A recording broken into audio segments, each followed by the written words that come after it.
Hello बच्चों, आज मैं आपको क्लास 10th जिसका सब्जेक्ट है मैथमेटिक्स इसकी वर्कशीट नंबर 12 समझाऊंगी, जिसकी डेट है मेरे पास 2 अगस्त 2021।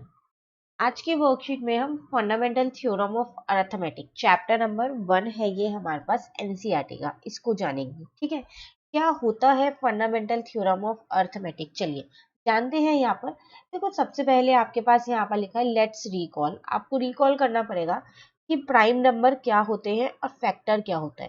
देखो, प्राइम नंबर वो नंबर्स होते हैं जिनके सिर्फ दो ही फैक्टर्स होते हैं, एक तो वो नंबर खुद और एक वन। जैसे अगर मैं एग्जांपल लूं तो आप 2 कह सकते हो, जो 2 है मेरा वो प्राइम नंबर है। क्यों? क्योंकि 2 सिर्फ अपनी ही टेबल में आता है और 1 की टेबल में आता है, और किसी टेबल में तो नहीं आता है ना। और कौन से एग्जांपल आप ले सकते हो? 3 ले सकते हो, 5 ले सकते हो, 7 ले सकते हो, कोई भी ले सकते हो। वो नंबर जो सिर्फ अपनी टेबल में आता हो और 1 की टेबल में आता हो, उसी को ही हम प्राइम नंबर कहते हैं। ठीक है, एक चीज का और ध्यान रखिएगा कि 1 जो है वो कभी भी हमारा प्राइम नंबर नहीं होता है। ठीक है, चलिए अब आगे देखते हैं। यहाँ पर factor, a number that can divide given number, एक वो नंबर जो दिया हुआ नंबर हो उसको डिवाइड कर सके।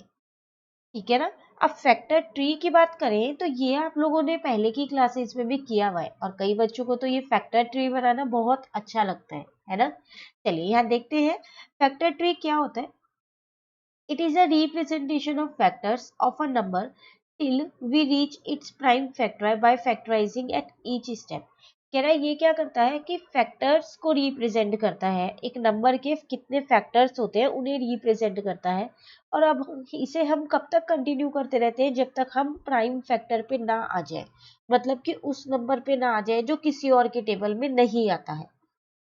ठीक है, जैसे अगर यहाँ पर देखें तो 15480 है, आपको दिख रहा है इसके लास्ट में 0 है, तो ये 2 की टेबल में आता ही आता होगा। तो हमने इसको 2 से डिवाइड किया तो ये 7740 पे आया। फिर 7740 को 2 से डिवाइड किया तो 3870 पे। ऐसे हम इसे कंटिन्यू करे जा रहे हैं, कंटिन्यू करे जा रहे हैं, फैक्टर्स लिखे जा रहे हैं। कब तक? जब हम लास्ट में कहाँ पर आ गए, हम 5215 के लिए हमने 5 इंटू 43 लिख दिया। अब अगर आप ध्यान से देखो ना तो 43 हमारा प्राइम नंबर है, वो किसी की टेबल में नहीं आता है, तो अब आप इसको यहीं पर ही छोड़ दोगे। अब लिखोगे कैसे इसके फैक्टर्स वो देखो। आपको ये 2 लिखना है, ये 2, ये 2, ये वाला 3, 3, 5 और 43। जिसके नीचे भी ऐसे ट्री नहीं बना होता ना, वो सारे नंबर्स लिखते हैं हम। तो आप देख रहे हो इन 2 के नीचे भी ट्री नहीं बना हुआ, 3 के नीचे भी नहीं बना हुआ, और 5 के नीचे भी नहीं, और 43 के नीचे भी नहीं है। तो जिनके नीचे भी ट्री नहीं बना होता है उनको हम क्या कर देते हैं, यहाँ पर फैक्टर्स के फॉर्म में ये लिख दिए, ये लिखिए। Clear example? ठीक है, चलिए अब आ गए हम अपनी फैक्टर थ्योरम ऑफ अरिथमेटिक। यहाँ पर आपसे क्या कह रहा है, every composite number can be express as a product of prime number and this factorisation is unique apart from the order in which the prime factor occurs. कह रहा है आप हर एक कंपोजिट नंबर को प्रोडक्ट ऑफ प्राइम नंबर की form में represent कर सकते हो। जैसे कि आप देखो, आपने यहाँ रिप्रेजेंट किया है, जो ये 15480 है ना, ये आपका कंपोजिट नंबर है ना, कंपोजिट नंबर, क्योंकि ये औरों की टेबल में भी आता है। अब आप उसको रिप्रेजेंट कैसे कर रहे हो? 2 into 2 into 2 into 3 into 5 into 43। तो आप देखो 2, 3, 5, 43 ये सारे आपके क्या है, ये सब आपके प्राइम नंबर है। तो आपने इसे प्रोडक्ट ऑफ प्राइम नंबर की फॉर्म में रिप्रेजेंट किया नहीं किया? बस हाँ, ये है। अभी आपकी वर्कशीट में पहले 2, 3, 5, 43 लिखा हुआ है असेंडिंग ऑर्डर में। आप चाहो तो इसे डिसेंडिंग ऑर्डर में भी लिख सकते हो, तो आप इसका सिर्फ ऑर्डर चेंज कर सकते हो, इसके अलावा तो कुछ नहीं चेंज कर सकते। ऐसा तो नहीं है कि 15480 के फैक्टर मेरे कुछ आ रहे हैं और आपके कुछ और आएंगे, वो तो पॉसिबल नहीं होगा।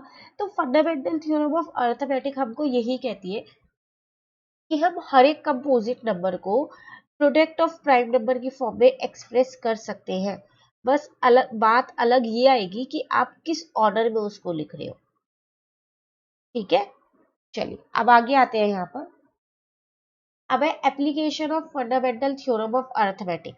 तो देखो, यहाँ पर आपसे क्या कह रहा है कि product of the smallest power of each common prime factorisation. HCF और एलसीएम आपको बता रखा है कि आप का होता क्या है? HCF का मतलब है हाईएस्ट कॉमन फैक्टर, यही होता है। LCM का मतलब होता है लोएस्ट कॉमन मल्टीपल। तो देखो आपसे कह रहा है 8 और 60 के क्या करो आप LCM भी निकालो और HCF भी निकालो। बहुत आसान है। आप क्या करो यहाँ पर 8 के फैक्टर्स लिख लो जैसे इन्होंने लिखे हैं। तो कितने होंगे 2 इंटू 2 इंटू 2, ऐसे ही 60 के लिख लो। तो कितने हो गए 2 इंटू 2 4 इंटू 3 इंटू 5। अब जो कॉमन है, जैसे कि आप देखो इन दोनों में ये 2 कॉमन है, इन दोनों में ये 2 कॉमन है, तो यहाँ HCF यही आ जाएगा। जो कॉमन होता है ना उसे एक ही बार लिखते हैं, तो इन दोनों 2 का एक बार 2, इन दोनों 2 का एक बार 2, 4 आ गया। ठीक है। अब जो कॉमन है उसे तो आप एक ही LCM निकालते टाइम पे क्या करो, जो कॉमन है उसे तो ऐसे ही रहने दो। ठीक है ना, जैसे HCF में लिखा। अब जो ये बाकी बच गया 2 3 5, ये बच गए ना, अब इसको ऐसे ही लिख दो 2 3 5, सबको मल्टीप्लाई कर लो, आपका LCM आ जाएगा। क्लियर हुआ? पता चल गया HCF और LCM कैसे निकालते हैं। इस पूरे टॉपिक पे HCF और LCM पे मैंने एक पूरी वीडियो बना रखी है जिसमें मैंने आपको HCF का कंसेप्ट और LCM का कंसेप्ट दोनों ही समझा रखा है और कितने मेथड से निकाल सकते हैं वो भी बता रखा है। विद एग्जाम्पल एक एक क्वेश्चन आपको समझा रखा है। मैं लिंक आपको नीचे दे दूंगी डिस्क्रिप्शन में, आप वहां से देख लीजिएगा। ठीक है, चलिए अब आते हैं, यहाँ पर हमारे पास एक रिलेशनशिप होता है HCF into LCM is equal to product of two number. जिनमें 2 नंबर का आप HCF निकाल रहे हो और जिनमें 2 नंबर का आप LCM निकाल रहे हो, उनको जब आप इंटू कर दोगे ना तो वो किसके बराबर आता है, HCF इंटू LCM के बराबर ही आता है। ये भी आगे हम क्वेश्चन अगर आया वर्कशीट में तो इसको करेंगे। ठीक है, चलिए क्वेश्चन नंबर 3 देखते हैं। क्वेश्चन नंबर 3 में क्या कह रहा है आपसे, check whether 12n can end on 0 for any natural number n। देखो यहाँ पर आपसे कह रहा है कि आप ये चेक करो कि जो ये 12 की पावर n है, क्या ये 0 से एंड हो पाएगी कभी। जब अगर n की कोई भी वैल्यू, जैसे n की वैल्यू मैंने मान लो 2 रख दी, तो ये किससे एंड हो रही है 24 से। n की वैल्यू मैंने 1 रख दी तो किससे एंड हो रहा है 12, 2 से एंड हो रहा है, यहाँ 4 से एंड हो रहा है। तो आपको वही चेक करना है क्या ये कभी 0 से एंड हो पाएगा। अगर हम n की कुछ ऐसी वैल्यू रख दे कि 0 आ जाएगा लास्ट में, तो देखो लास्ट में 0 तभी आता है जब इसके फैक्टर अगर 2 या 5 होते। लेकिन अगर आप 12 के फैक्टर देखो तो वो होते क्या है, 2 2 जो 4, 3 जो 12, 2 इंटू 2 इंटू 3 होते हैं। इसमें 5 तो कहीं नहीं आ रहा, और दूसरी बात इसमें 3 आ रहा है। तो जिस भी नंबर के फैक्टर 2 और 5 होते हैं, सिर्फ वही नंबर जो है 0 से एंड हो सकते हैं। ठीक है, तो यहाँ पर हम यही चीज लिख देंगे, a number can end on 0 if it has factor 2 and 5 both. For this we can find factor of 12। तो इन्होंने 12 के फैक्टर्स निकाले तो 12 के फैक्टर तो 2 और 3 की फॉर्म में आए। इसका मतलब जो 12 है उसमें तो सिर्फ 2 ही एक ऐसा फैक्टर आया, मुझे 5 भी चाहिए था। चलो कोई बात नहीं सॉरी सॉरी, अगर 5 नहीं भी आया तो लेकिन इसमें 3 भी तो आ रहा है ना, तो ये क्या है, ये 0 से एंड नहीं हो सकता। तो हमेशा याद रखिएगा आपको कोई भी नंबर दे वो 0 से एंड तभी होता है जब उसके फैक्टर में 2 और 5 हो। अगर उसके अलावा कोई और नंबर होता है तो वो 0 से एंड नहीं होता है। क्लियर हो गया? जितनी वर्कशीट में चीजें समझाई गई थी सब क्लियर। अब छोटे छोटे आपको 4 क्वेश्चंस दे रखे हैं, चलिए जल्दी से इनको भी कर लेते हैं। देखो फर्स्ट क्वेश्चन में आपसे कह रहा है express 32760 as a product of prime factors. आपको एक्सप्रेस करना है 3270 को प्रोडक्ट ऑफ प्राइम फैक्टर में। आप चाहो तो ट्री मेथड लगा लो, नहीं तो आप दूसरे तरीके से भी कर सकते हो, प्राइम फैक्टराइजेशन से, किसी भी तरीके से आप यहाँ पर कर सकते हो। तो हम यहाँ पर करते हैं इसको 32760। चलिए किससे करें, ट्री मेथड से ही कर ले। तो पहले 2 से करते हैं इसको, क्योंकि इसके लास्ट में 0 है तो इसका मतलब ये 2 की टेबल में तो आता ही आता है। तो ये 2 की टेबल में 1316380 पे आता है। अभी भी ये 2 की टेबल में आता होगा क्योंकि इसके लास्ट में 0 है। ठीक है, अभी भी ये 2 की टेबल में आता होगा। हाँ, अब ये 2 की टेबल में नहीं आता होगा। अब मैं ये कह सकती हूँ कि ये 5 की टेबल में आता है, लेकिन उससे पहले देखा जाए तो ये 3 की टेबल में भी आ रहा है। आ रहा है ना 3 की टेबल में, तो पहले मैंने इसको 3 से ही कर दिया है। ठीक है, अब ये 3 से डिवाइड हो रहा है, बिल्कुल हो रहा है। हाँ, अब ये 3 से डिवाइड नहीं हो रहा है, तो अब इसको हम क्या करते हैं, 5 से डिवाइड कर देते हैं। आप देख रहे हो ना, ये फैक्टर ट्री में कंटिन्यू करे जा रही हूँ। कब तक? जब तक वो नंबर नहीं आ जाएगा जो किसी की भी टेबल में नहीं आता है। ठीक है, अब 91 तो 7 की टेबल में आता है। बस, अब ये किसी की टेबल में नहीं आता क्योंकि 13 जो है वो मेरा क्या होता है, प्राइम नंबर। तो लिख लेते हैं अभी ने, तो 32760। चलिए, जिन जिन के नीचे भी ट्री नहीं बनाना, सिर्फ वही लिख रहे हैं। तो कितनी बार 2 है? 1 2 3।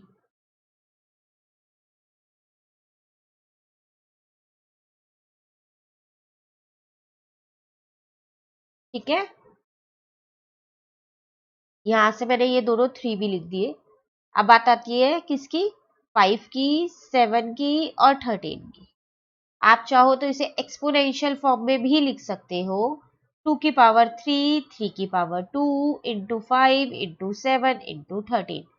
ठीक है, तो ये मैंने ट्री मेथड आपको समझा दिया, उस फॉर्म में कर दिया। आप चाहो तो इसको इस फॉर्म में भी कर सकते हो, इस क्वेश्चन को। प्राइम फैक्टराइजेशन यहाँ पर इसके करो और उसके बाद लिख दो। आंसर दोनों ही केस में सेम आएगा। क्लियर है? चलिए, क्वेश्चन नंबर 2 पे आते हैं। Find HCF and LCM by following by prime factorisation method. लो, यहाँ पर तो नाम ही लिख के दे दिया है, प्राइम फैक्टराइजेशन से करना है। चलिए, एचसीएफ और एलसीएम निकालना है ना, निकालते हैं। 15 एंड 12 है। मैंने आप लोगों को ये चैप्टर नंबर 1 जो है, एनसीईआरटी से पूरा चैप्टर करा रखा है, उसका लिंक भी मैं आपको नीचे दे दूंगी। प्लस इस चैप्टर के कुछ एमसीक्यू क्वेश्चंस भी मैंने आपको करा दिए हैं। आपको पता है ना इस बार एमसीक्यू आने हैं, तो उसका लिंक भी मैं आपको नीचे दे दूंगी। ठीक है, आप कर लीजिएगा। तो 3 5 जा और 5 1 जा, 2 6 जा, 2 3 जा और 3 1 जा। ठीक है, लिख देते हैं यहाँ पर। 2 2 जा 4, 3 जा 12। जो कॉमन है वो तो आपका एचसीएफ हो जाएगा। तो आपको दिख रहा है सिर्फ 3 ही आपके पास कॉमन है, तो एचसीएफ तो 3 आ गया। अब बात आती है एलसीएम की। तो जो कॉमन है उसे एक ही बार लिख दो, और जो फैक्टर्स रह गए हैं उसको ऐसे ही लिख दो। क्लियर है यहाँ तक? एलसीएम तो 3 इंटू 2 इंटू 2 इंटू 5 जब आप करोगे तो 60 आपका आंसर आ जाएगा। तो देखो कितनी आसानी से हमने एचसीएफ और एलसीएम निकाल दिया। सेकेंड करते हैं 18 एंड 45।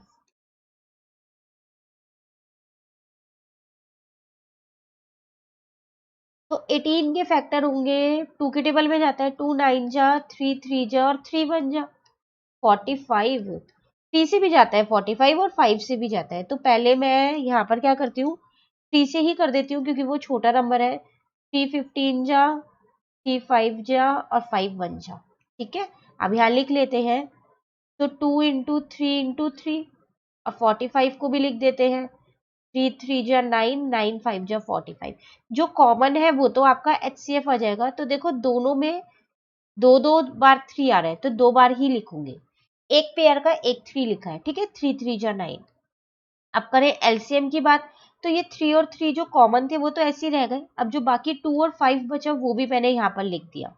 ठीक है, तो 3 3 जा 9, 9 को 10 से इंटू किया तो 90 मेरा क्या आ गया, यहाँ पर एलसीएम आ गया। क्लियर? चलिए, अब आते हैं हम किस पे, क्वेश्चन नंबर 3 पे आ गए। आपसे कह रहा है इफ एलसीएम कितना है आपके पास, 960, देन फाइंड एचसीएफ। देखो ये दो नंबर दे रखे हैं, इनका एलसीएम आपको दे रखा है, एचसीएफ आपको फाइंड करना है। अभी हमने एक रिलेशनशिप सीखा था, आज की ही वर्कशीट में सीखा है। वो क्या सीखा है, एचसीएफ इंटू में एलसीएम जो है वो किसके बराबर होता है, प्रोडक्ट ऑफ टू नंबर्स के बराबर होता है। सीखा ना अभी हमने ये। तो एचसीएफ तो आपको फाइंड ही करना है। क्वेश्चन में एलसीएम आपको पहले से ही गिवन है, कितना, 960 गिवन है आपको, तो लिख देते हैं यहाँ पर।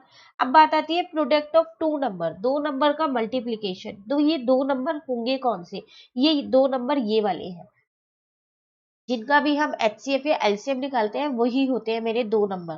तो 320 इंटू में 120, ये लिखे हुए हैं दोनों। ठीक है, तो यही मैंने यहाँ लिख दिए। बस अब तो आप निकाल पाओगे एचसीएफ। तो 320 इंटू में 120 डिवाइडेड बाय 960।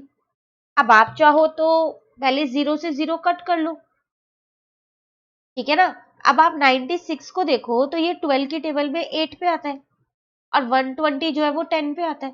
तो आपके पास 320 बचा, 10 से इंटू कर दिया और यहाँ पर 8 बचा। ठीक है, अब 320 को आप 8 से क्या करो, डिवाइड कर दो। एचसीएफ आपका कितना आ जाएगा, 40 आ जाएगा। ये लो, निकल गया एचसीएफ। था आसान क्वेश्चन या नहीं था? था ना आसान। क्वेश्चन नंबर 3 भी कंप्लीट हो गया। चलिए अब हम आ जाते हैं जल्दी से अपने क्वेश्चन नंबर 4 पे। तो क्वेश्चन नंबर 4 हमारे को क्या कह रहा है, check whether 12n can end on 0 for any natural number n। ओ, ये क्वेश्चन तो याद आ रहा है, शायद अभी ही किया है। आ रहा है ना याद, अभी किया है। कहाँ पर किया है, चलिए एक बार देखते हैं वर्कशीट में कहाँ किया है। क्वेश्चन नंबर, ये एग्जाम्पल नंबर 3, ये तो यही सेम है ना, सेम क्वेश्चन। तो आपको यही सेम सॉल्यूशन इसका यहाँ पर लिख देना है, एग्जाम्पल नंबर 3 का ही। चलिए एक क्वेश्चन तो हमारा बच गया है करने से, है ना। अब इसके बदले जो क्वेश्चन आपका एक बच गया है, ऐसा करती हूँ मैं आपको एक होमवर्क क्वेश्चन दे देती हूँ। ठीक है, वैसे तो मैं आपको हर वर्कशीट में देती ही हूँ, फिर भी चलो देखो, आपके पास यहाँ पर नंबर है 156। आप मुझे क्या करना, product of its prime factor के फॉर्म में बताना इसके कितने फैक्टर्स आए। अब आपकी मर्जी है, आप फैक्टर ट्री से निकालो या प्राइम फैक्टराइजेशन से निकालो, वो आपकी मर्जी है। ठीक है, तो कमेंट करके बताइएगा जरूर कि इसका आंसर क्या आया। और अगर आपको ये वीडियो अच्छी लगी तो आप इसको लाइक जरूर कीजिएगा और मेरे चैनल को सब्सक्राइब कीजिएगा। नेक्स्ट वर्कशीट जो है हम अपनी नेक्स्ट वीडियो में समझेंगे। Thank you. Thank you.